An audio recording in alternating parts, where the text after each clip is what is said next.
Hello दोस्तों, नमस्कार। हम जातानी बेटा बियाह गीत गावे। अच्छा लगी तो लाइक सब्सक्राइब जरूर करब लो। नमस्कार। हरियर हरियर सुगावा मड़ौआ चढ़ी रे बैठेला। नमस्कार।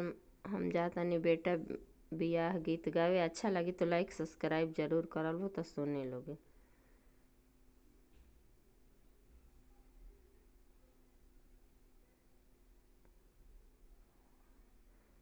हरियर हरियर सुगवा मड़ौआ चढ़ी बैठले हो यारे मारे ले सुंदर दुल्हा रोड़िया चलाई हो यारे मारे ले सुंदर दुल्हा रोड़िया चलाई हो।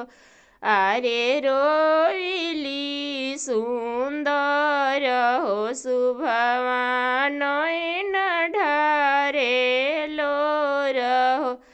अरे पापा जी की पोसल का सुगवा के दिल उड़ाई हो।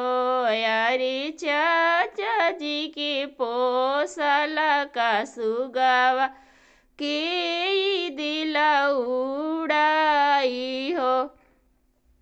अरे हौसले सुंदर दुल्हा मुँहे खाले पान हो।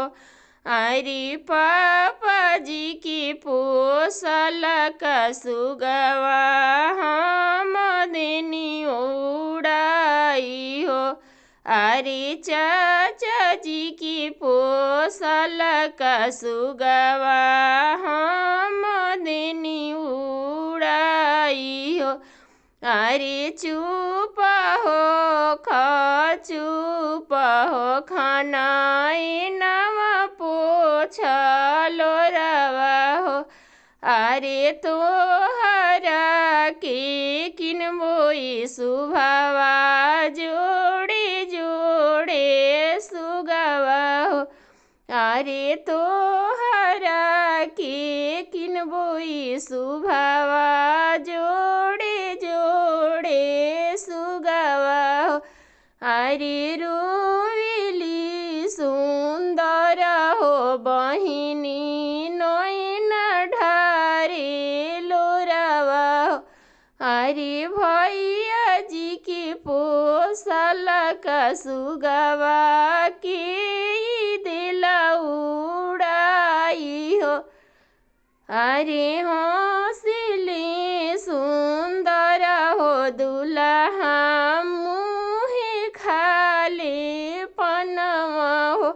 अरे भैया जी के पोसल का सुगवा हम देनी उड़ाई हो। चुप हो खनाई नवा लोरवा पोछ हो। यारे तोहरा के किनबोई सुभवा जोड़े जोड़े सुगवा हो। यारे तोहरा के किनबोई सुभवा जोड़े जोड़े सुगवा हो। अरे हरियर हरियर सुगवा मड़ौआ चढ़ी बैठले हो। यारे मारे ले सुंदर हो दुल्हा रोड़िया चलाई हो। अरे मारे ले सुंदर हो दुल्हा रोड़िया चलाई हो। अरे रोइली सुंदर हो बेटी के दिल उड़ाई हो। नमस्कार।